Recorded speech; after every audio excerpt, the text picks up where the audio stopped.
Hi friends, ಮೂರೇ ದಿನದಲ್ಲಿ ಹೇಗೆ ಬೆಳ್ಳಗಾಗುವುದನ್ನು ಮನೆಯಲ್ಲೇ ಇರುವಂತಹ 3-4 ವಸ್ತುಗಳಿಂದ ಬೆಳ್ಳಗಾಗುವುದನ್ನು ನಾನು ಹೇಳಿಕೊಳ್ಳುತ್ತೇನೆ. ಇದನ್ನು ಮೂರೇ ದಿನದಲ್ಲಿ ರಿಸಲ್ಟನ್ನು ನೀವು ಕಾಣುತ್ತೀರಾ.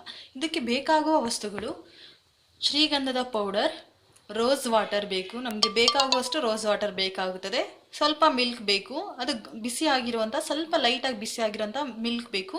ಅದಾದ ನಂತರ ಲಿಂಬೆಹಣ್ಣು ಬೇಕಾಗುತ್ತದೆ. ನಮಗೆ ಮೊದಲಿಗೆ ನಾವೇನು ಮಾಡಬೇಕು ಅಂತ ಅಂದರೆ 2 ಟೇಬಲ್ ಸ್ಪೂನಷ್ಟು ಶ್ರೀಗಂಧ ಪೌಡರನ್ನು ಒಂದು ಬೌಲ್ಗೆ ಹಾಕ್ಕೋಬೇಕು. 2 ಟೇಬಲ್ ಸ್ಪೂನ್ನ.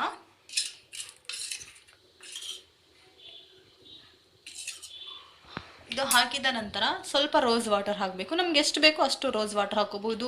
ಶ್ರೀಗಂಧ ಪೌಡರ್ ಅಷ್ಟೇ, ನಮ್ಮ ಫೇಸ್ ಕಡಿಮೆ ಆಯಿತು ಅಂತಂದರೆ ಕುತ್ತಿಗೆ ಹತ್ರ ಎಲ್ಲ ಹಚ್ಕೋಬೋದು ಜಾಸ್ತಿ ಮಾಡಿಕೊಂಡು. ಇದನ್ನು ಮಿಕ್ಸ್ ಮಾಡಬೇಕು. ಸ್ವಲ್ಪ ರೋಸ್ ವಾಟರ್ ಹಾಕಿದೆ.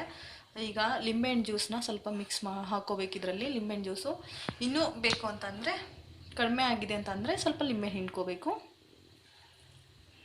ಇದನ್ನು ಮಿಶ್ರಣ ಮಾಡಬೇಕು ಫ್ರೆಂಡ್ಸ್. ಈಗ ಇದು ಮಿಕ್ಸ್ ಆದ ನಂತರ ನೀಟಾಗಿ ಮಿಶ್ರಣ ಮಾಡ್ಕೋಬೇಕು.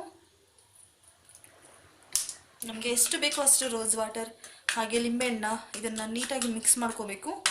ಒಂದು 5 ಮಿನಿಟ್ಸ್ ಬಿಡ್ಬೋದು. ಒಂದು 5 ಮಿನಿಟ್ಸ್ ಬಿಟ್ಟು ಇದನ್ನು ಫೇಸ್ಗೆ ಪ್ಯಾಕ್ ಮಾಡ್ಕೋಬೇಕು. ಫುಲ್ ಫೇಸ್ಗೆ ಕುತ್ತಿಗೆ ಹತ್ರ ಹಚ್ಕೋಬೇಕು. ಇದು ಹಚ್ಕೊಂಡು 1 ಗಂಟೆ ನಂತರ ನಾವೇನು ಮಾಡಬೇಕು ಅಂತಂದರೆ, ಇದನ್ನು ಪುನಃ ಇತ್ತಲ್ಲ ಬಿಸಿ ಹಾಲಿರುತ್ತೆ, ಬಿಸಿ ಹಾಲನ್ನ ತಗೋಬೇಕು.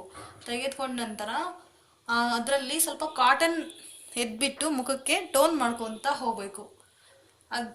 ಇದರಲ್ಲಿ ಹಾಲಿನಲ್ಲಿ ಎತ್ಕೊಂಡು ಟೋನ್ ಉಜ್ಕೊತ ಹೋಗಬೇಕು. ಮುಖನ ಉಜ್ಕೊತ ಹೋದಾಗ ಏನಾಗುತ್ತೆ ಅಂದರೆ, ಆವಾಗ ನಮ್ಮ ಮುಖ ಉಜ್ಜಿದ ಮೇಲೆ ಒಂದು 5-10 ನಿಮಿಷ ಬಿಡಬೇಕು. ನಂತರ ನಮ್ಮ ಮುಖವನ್ನು ಒಂದು 10 ನಿಮಿಷ ಬಿಟ್ಟು ತಣ್ಣೀರಲ್ಲಿ ತೊಳಿಬೇಕು. ಇದರಿಂದ ನಮಗೆ 3-4 ದಿನದಲ್ಲೇ ಇದರ ರಿಸಲ್ಟ್ ಗೊತ್ತಾಗುತ್ತದೆ ಫ್ರೆಂಡ್ಸ್. ನೀವು ಮನೆಯಲ್ಲೇ ಸಿಗುವಂತಹ ವಸ್ತುಗಳಿಂದ ಇದನ್ನು ಟ್ರೈ ಮಾಡಿ ನೋಡಿ. 3 ದಿನದಲ್ಲಿ ರಿಸಲ್ಟ್ ಕಂಡುಕೊಳ್ಳಿ. ನಮ್ಮ ವಿಡಿಯೋ ನಿಮಗೆ ಇಷ್ಟ ಆದರೆ ಲೈಕ್ ಮಾಡಿ ಹಾಗೂ ಸಬ್ಸ್ಕ್ರೈಬ್ ಮಾಡಿ. Thank you.